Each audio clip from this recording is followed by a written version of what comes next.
Good morning, good afternoon, and good evening. This is Pamela, and you are watching Pam Entertainment TV, where we review movies, television series, and incidents in pop culture just to see how those incidents affect our daily lives. Listen,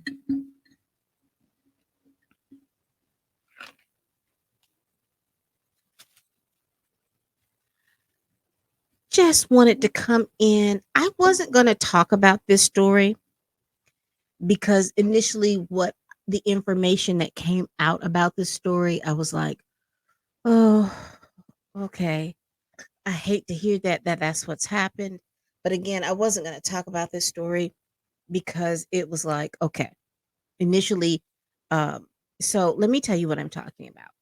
Uh, Former Wild and Out star Miss Jackie O, Jacklyn Smith was her name, and she was the longtime partner for DC Young Fly.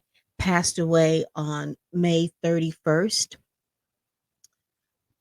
and from what the information says, she went to a Miami plastic surgeon for a mommy makeover. She was the mother of three, and she had recently had a baby, maybe like uh, 4 to 6 months ago. And I wasn't going to talk about this story because we've heard several stories and things like that about plastic surgery. However, there was an let me see. Oh, hold on. So then I saw this headline. Former Wild and Out star Miss Jackie O was found unresponsive in her hotel room Wednesday before being pronounced dead. And this is courtesy of the Neighborhood Talk. And why this story resonated with me, and this just be some transparency. When I saw that particular headline, it resonated with me that I wanted to talk. I know this is a pop culture chat, but with these pop culture chats, I want to be able to talk about things, how it resonates with everybody in their everyday life. So let's get a sense of transparency. I have had a cosmetic surgery completed. I have had a breast reduction. Although the breast reduction was a needed surgery, it's still considered to be cosmetic. My insurance paid for it because of the amount of breast tissue that was being reduced. So in order for your insurance to pay for it, there has to be a significant amount of breast tissue to remove, and it also has to be medically necessary, meaning that there are other factors going on, like it's affecting your back, it's putting indentations in your shoulder, yada yada yada yada yada. Once you can show, and it's usually up to the plastic surgeon to give to your insurance company all the consultations and things that you have done. And also, for me, in the instance, my primary physician at the time also had recommended that that be done. Now, the one thing I know about these particular now, when I research what exactly happens with the mommy makeover, it depends on what the patient wants. They can have breast augmentation. Can have a tummy tuck and fat removed, and also have, I think they call it a small BBL, where they don't have like a huge, how the ladies were getting the huge booties completed, but that they can have a just a little slight lift, a little tuck here, uh around the waist and stuff. Things were made almost a little hourglass. So there's a lot of different things, and I guess it's a la carte. I guess you can go in and say what it is you want and what you need uh in regards to the makeover. Now, what the headline says, let's get back to the headline really, really quick. That it said that she was found unresponsive in her hotel room. And that's probably the part of this that I wanted to kind of talk about. And the reason why I wanted to talk about it. The reason why I wanted to talk about it. Sorry, just trying to get this there. And the reason why I want to talk about it. The reason is that even though cosmetic surgeries are elective surgeries and most of them are not covered by insurance, one of the things that has me kind of turned is the fact that the aftercare is left to the patient. That kind of bothers me. Now, I will tell you because of my now in full disclosure, because of my breast reduction, my aftercare was left uh up to me. There was an opportunity that I could stay the night in a hospital. However, I'd have to pay that nightly fee. Now, I will tell you back in 1999, when I had my breast reduction, the hospital stay for that night was $2,100 because they were going to be monitoring you and doing all of those other things. The only reason why I opted out of that was because my family, my mom, my dad, and my brother said that they were going to watch over me for that night. So I went to my parents' house and I stayed with them. And for my breast reduction surgery, I couldn't lay flat. I had to lay at a certain angle. I was grateful for the fact that my parents had recliners that I could sit and sleep in. The love seat was a recliner type situation. So that's where I sat.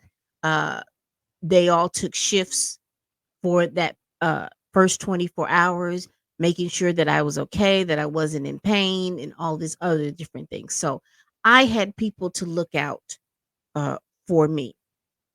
When I heard that she had been unresponsive in the hotel room, I want to kind of go over. There is a news article going on, but I wanted to kind of go over that to see exactly what was going on. What happened? Did she have somebody there? From what I read, that she did have someone there, and that person did call for she did have someone to go with her, but I'm making the assumption, I don't know this to be factual. I am making the assumption that the person that she had with her was not staying in the room with her. So I'll make that assumption. But all I wanted to say in regard to this, uh, rest in peace to Miss Jackie. Oh, I am very uh, prolonged for her children, that they're going to grow up without her mother. Her partner, DC Young Fly, is going to have to be the father figure slash mother figure for his children, and I know this is going to be a very trying time. One of the things that I would just like to talk about with that, not necessarily just kind of go over about this situation, because I do see that it is leading into a police investigation, but simply because she did not die. I had made the assumption before that she had passed away on the table with the doctor. That is not so. She had passed away with her aftercare. So, one of the things that I wanted to talk about within this top pop culture chat is this: when you have these procedures, it is very important that you have someone that is willing to watch over you for at least 36 hours. So I would say when you have these makeovers and procedures, and particularly if I do not know how much it costs today. I know, like I said before, in 1999, it cost about 21, 20, between 21 and $2,500 to stay in the hospital overnight, that you can get the hospital to care for you. If that's an option for you, I definitely would tell y'all to take that option. Because you're already paying the 30, $40,000, whatever it is for the procedure. Uh, an extra 21 to $2,500. Like I said, I do not know what that translates in today's prices. That would be an option for you, particularly if you do not have someone that is going to be in the room with you, watching you, making sure that you're okay, making sure that the medication that you're taking for pain is not causing any irreparable damage to you or anything like that. And how would somebody know that? They'd have to check your breathing. They'd have to check with you. They'd really have to check with you every hour in the hour for the next 24 to 36 hours. I would also ask that you all have somebody that's going to be responsible like that. Again, in my situation, I had my family. I know a lot of people travel to different states to get these procedures and things like this done. Uh, but I would encourage that whoever it is that you have with you, first of all, they stay in the room with you. They stay up with you while you're sleeping, while you're doing, just to kind of monitor you. I do not know how much it costs to have a nurse to sit with you in your hotel room for a night. I do not think it's 21, 22, $2,300. I don't think it's that much, but maybe that is something to consider because I figure if you're going to put out the cost for that, that might be something that you need to consider. Okay? Again, like I said, this story resonated with me just basically because like I said, in full disclosure, that I had had a breast reduction, I had a cosmetic surgery. But I do like to go in forward that you all have people that are going to actually watch out over for you because, like I said, the medications that they give you are strong and some may slow your respiratory situation down to where your breathing is not as your breathing may be shallow. But like I said, rest in peace to this young lady, this young woman. Uh, from all accounts, she was a very caring and loving woman, and a lot of her friends have mentioned how beautiful spirit and beautiful person.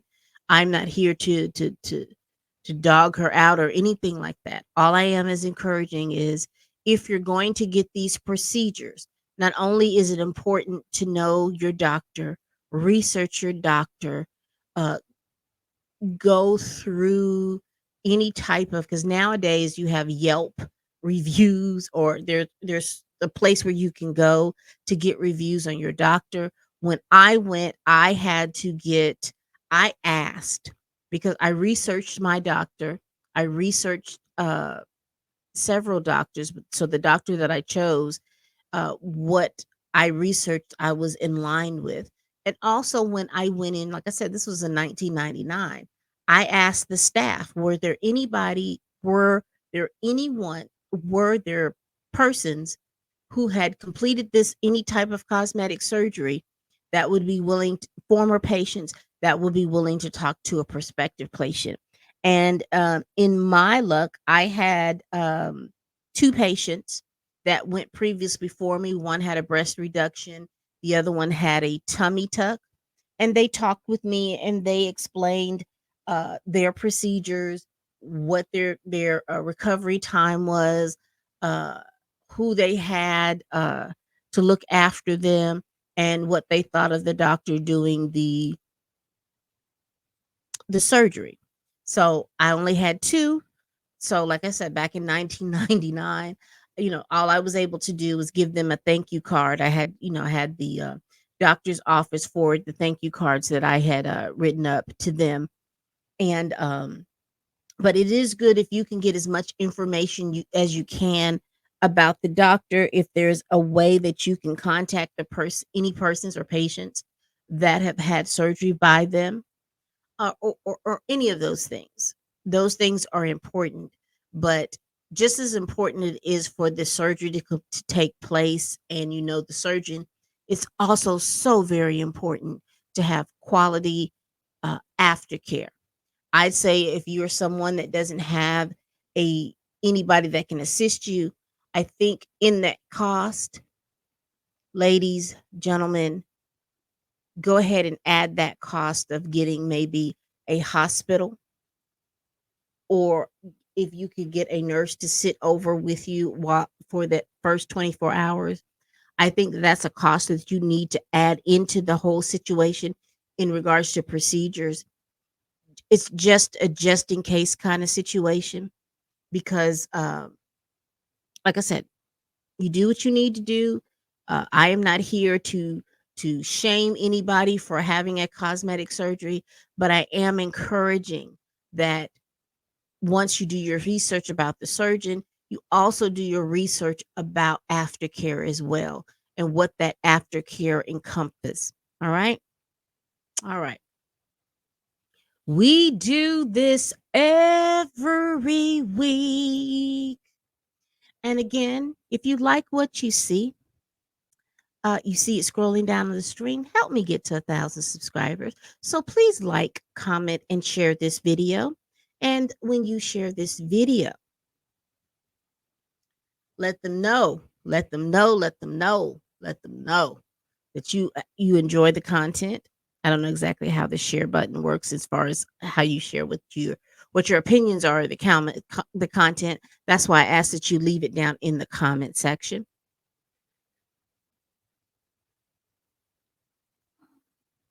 I'm trying to think, is there anything else before I close out that I want to share? And again, I don't see anything else. So, like, comment, and subscribe. The subscribe button is down here. Once you subscribe, however, you will be opened up to a playlist of all the movies and the television shows and the pop culture chats that I have had thus far. And always, people, bye bye.